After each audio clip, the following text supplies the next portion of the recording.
Good day, lads. I've been getting a lot of messages lately saying, Mugsy, Space Marine 2, kill Darktide, Fatshark can eat ass. I hear all of you saying this. Well, not all of you, but a large portion of you, the vocal minority. So, let's check, eh?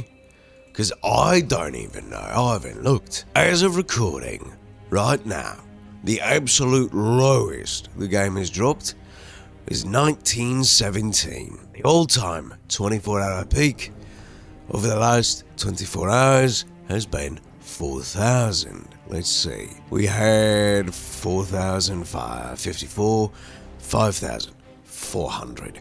So, here's what you're looking at. You're looking at the core fan base of Darktide is still there. It's the same 1,500 to 5,000 people who are playing the game. Those are your hardcore fans, and to be honest, as Asmongold and Bellular have said multiple times over the year, only WoW will kill WoW. Only Tide games will kill Tide games. Or in this case, Fatshark will kill a Fatshark game. That being said, where's Warhammer Space Marine 2? With a 24-hour peak of 225,000 players and change. With, of this moment, it is 8 AM, 124,000 players playing right now, in the early hours of the day. So, what does that mean? It means that Space Marine 2 is doing a fantastic job at delivering the fantasy of being a big Karking Space Marine. Good on you, my lords. And is having a good time doing it. What can I tell you about my time with the game? I can say it is a good game. Not a great game, not a fantastic game, not the best game ever. It is a good game. It has some glaring issues. My biggest glaring issue is throughout the campaign, you never get a sense of power increase as you do in PvE mode, making it feel like you don't really get an opportunity to feel stronger, and all the weapons end up feeling the same. Angel of Death difficulty proves that the game is not built for solo mode and is meant to have co-op because your co-op companions are dullards. They are not able to shoot the target in the final mission, let alone it feels like they don't do any damage at all. However, Angel of Death mode is possible and difficult, but it lacks any real reward for beating it. There's no achievement and there's no armor for beating it on Angel of Death mode, something that is lacking. And it makes it feel like, why even bother? If there's no reward for playing on different difficulties, what's the point of putting them in? I can tell you, there is no point. You should have left it out and just had it be the normal experience. Now, let's get in to our companions. Gadriel and Chiron, two of the best supporting characters that you could ever ask for in a video game. Those boys are some of the best, and I do enjoy watching both characters develop throughout the entire story mode. I very much enjoyed them. They are probably the best characters to be saddled along with Titus, and I am glad that they were the ones created for the campaign. They did a fantastic job, both the actors, and made Titus's growth and their own personal growth as characters fantastic. Titus himself is played by an amazing actor and has done a fantastic job at delivering a character who embraces the stoicism of a Space Marine quite well as the understanding of how to educate and to grow his squad upon coming across his own failings, so on and so forth. Try not to spoil too much. Those are your characters. They are fantastic. I enjoy them. They are well done. Moving on to the gameplay experience. We'll start with melee. Darktide is a unique experience all on its own, providing a visceral, in-your-face melee experience, with certain weapons allowing you to do cool things like parry, chainsword, chain people, and power sword cleave through people, or power mauling people like it's a giant baseball bat. And that is one of my favourite things to do. Playing Space Marine 2 with the mindset that it's going to be like Darktide or better is a bad move. It plays more like the older God of War, which is both a strong point and a bad one. It takes hints from games like Batman Arkham and that Lord of the Rings game, can't remember the name of it, which has me wishing that I could chain parries and counters and have a real, visceral, true Space Marine God mode feeling against the smaller enemies. Much like Darktide, some enemies feel like they are SpongeBob's second cousin that take multiple magazines to drop, which makes the campaign feel like it takes forever, especially on Angel of Death. It has me wanting that upgrade and perk system from PvE to augment my weapon and armament. It is absolutely one of the most important and glaring details when it comes to melee.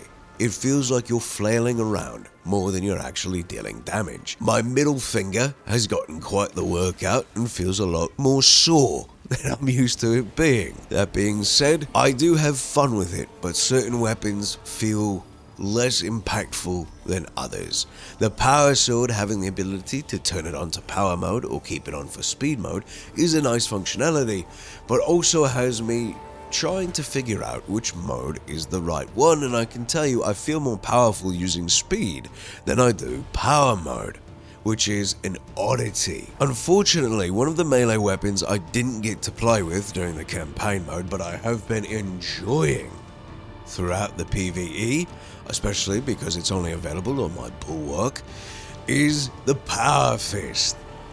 And I can tell you, going from a chainsword to fisting people to death, I enjoy fisting people to death.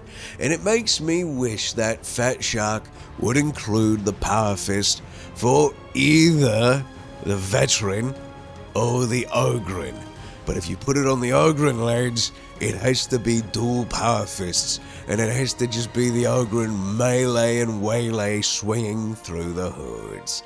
And every time he goes to charge up the power attack, he needs to bump his knuckles. Just because it needs to be a good knuckle slam. Ogryns need Power Fists, 100%. And if they don't have them, you're wrong. You're stupid. Put them in the game, Fatshark, come on now. I'll touch on PvP rather quickly. PvP is fun, but it's not my speed nor my cup of tea. I'll play for the achievements maybe, but I am not married to it. I'm old, cheaters are already live, and I just don't have the time to dedicate to getting better at PvP. But I do know plenty of lads who are enjoying it. The co-op mode. PvE is fun and engaging, adding in some puzzle mechanics to make boss fights a little bit better and easier. That does require you looking around at the field to try and figure out what the hell you're Karking doing, and I do love that. There have been some asinine complaints about the maps being linear, and I have to say, what maps aren't these days? This is a co-op experience that forces you to follow the tracks of a mission to get the job done. It's not going to be open world, you fools. You have to think about this. If it's a co-op mode that is designed to bring you through a mission, the maps are going to be Karking linear. Darktide's got linear maps. There's tons of other maps that are linear. You just have to fucking deal with it. Oh shit, I missed a Karker. Oh well, keep it in. As they always say, every guardsman will find a way to avoid saying fuck, but say fuck regardless. So, I would say the maps are great. They're good fun. They do allow for exploration to find data slates, and once you've found the data slates, they are then replaced with armory tokens, so that way you start looking for those tokens all over again. I don't believe the data slates move. I found the same slates in the same spots, so looking for those lads who put up guides to finding all the data slates are going to be key core moments for the player base to go through and continuously upgrade their gear. I do like that little feature. There is one thing that does need to be fixed. It is a bit of a Helldivers feature. Once you've picked up the armory spot from the data slate replacement, whoever joins mid-game is not able to pick those up. Much like in Helldivers, you're not able to pick up the credits that have already been picked up. So there is that to keep in mind. It might cause people to leave mid-game. I'm too old and too lazy to do that these days. If I want to play a game, I just want to play the Karking game. It is a shame that you lose out on those little mastery selection tokens that aren't the mastery tokens for the weapons, but it's a whole convoluted system that I just cannot be bothered with. That being said, the ability to upgrade your weapons in co-op is nice. It gives you that sense of power, upgrading your armament as well and turning your character into a unique Space Marine. Right now my bulwark is dealing damage over time with his little aura flag, and I do love wading into the hood and planting my flag like I'm a goddamn Brit claiming this land in the name of the Queen of England. Some weapons though still feel like they are lacking. The power sword is my biggest complaint, and I still don't really understand its purpose because it doesn't feel as powerful or visceral as something like the Chainsword, or the Power Fist, or the Thunder Hammer, or even the Combat Knife. This is one of those interesting moments where I have felt that the clunkiness of the game is counteracted by the polish that the Chainsword and the Combat Knife already have, and it seems like they're the only ones that were thought out by Saber Interactive, which is a shame, because the limited of gaggle of weapons we have are fun to use, while the ranged, as I've said continuously, do feel that they are somewhat the same. My only downside is in co-op, my personal favourite ranged weapon is the Marksman bolter that has the 3 scopes on the right side of it. It's completely ridiculous and insane, but I love it. It's just something silly about it. It's not usable in the co-op, and it does bum me out a bit. It was the weapon that I did find myself carrying me through the end game and all the way to beating the final boss. I do love it. It's a good little weapon. The PvE mode, the maps, gorgeous. The entire visuals of this game are fantastic. They did a great job allowing you to slow down from fight to fight and actually take a look at your surroundings and appreciate the work that they've done into it. Space Marine 2 feels like a bunch of fans of the tabletop took all of the battle maps that they've ever played on and put them into the game for these beautiful, serene, picturesque moments.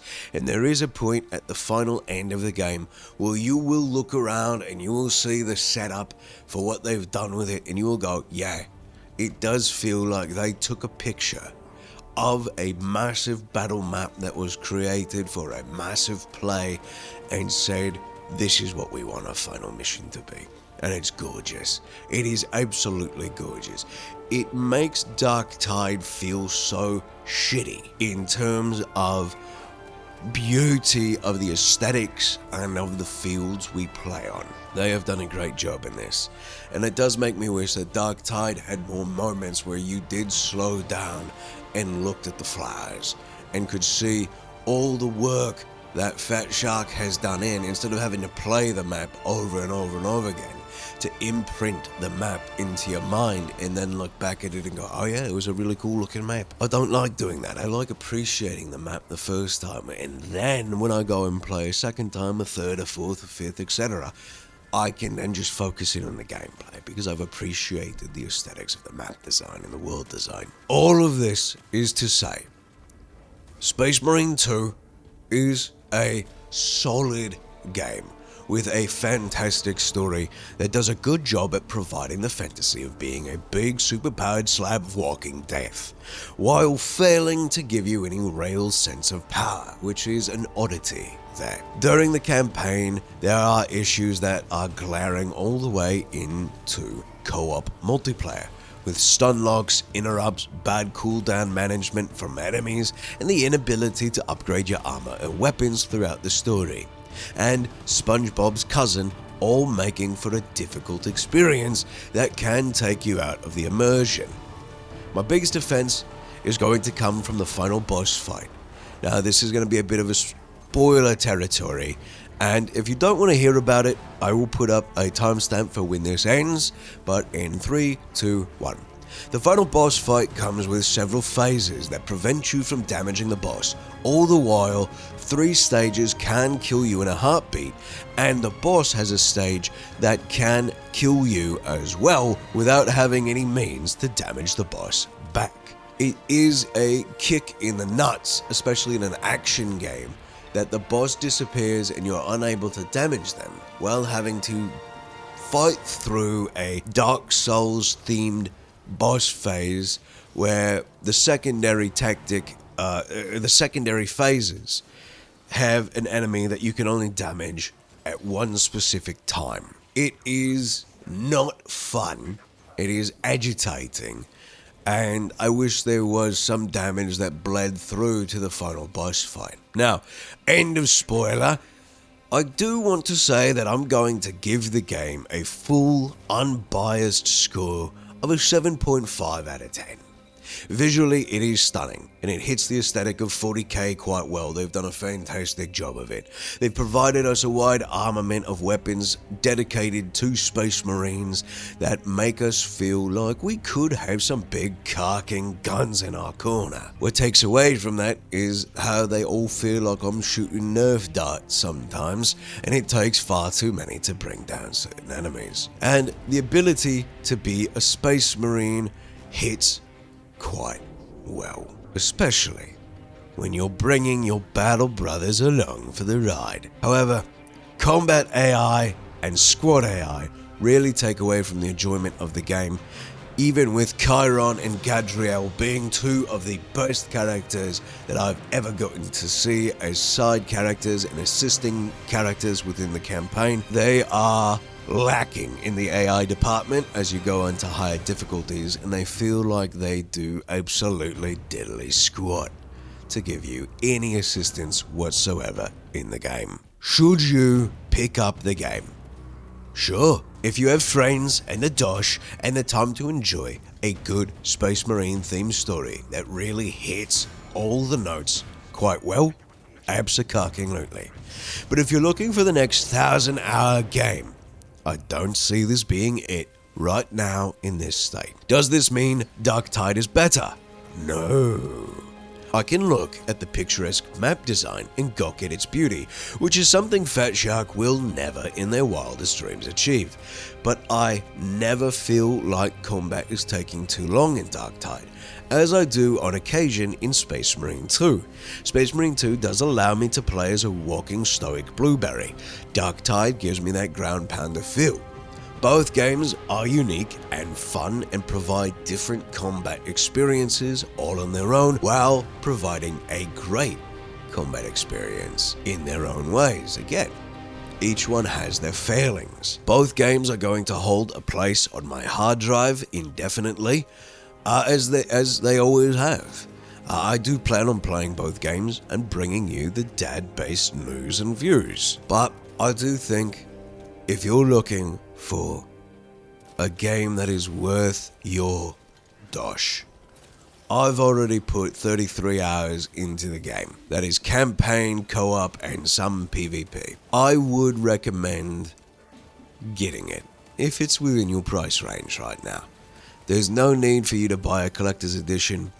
You could buy the standard edition. You could even wait for the game to come on sale. The season passes are evergreen, so when you come back or when you buy it later on down the line, you can get these cosmetic packs. You're never going to lose them. You don't have to worry about that, my lads. I would say go ahead and buy it when you've got the right dosh, or when its dosh is right for you. Other than that, lads, I'm going to keep having fun with Space Marine 2. I'm looking forward for the Unlocked and Loaded coming later this month for Darktide, and I'm also looking to see the glory and the greatness that is going to be the Forever Winter coming out. later this month too.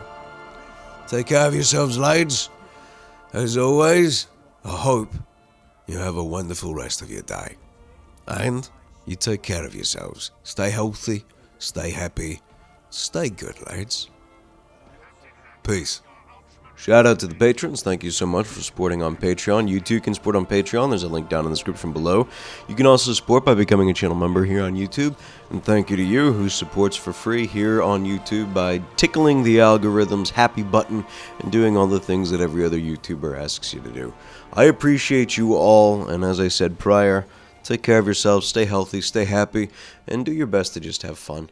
Don't be picking fights with anyone else about whether Space Marine 2 is better than Darktide or Darktide's better than Space Marine 2 or any other bullshit like that. It's just a game. It's a video game. Don't make your life about a video game. There's no need for that. You just have fun. Just have fun, play the game, enjoy yourself.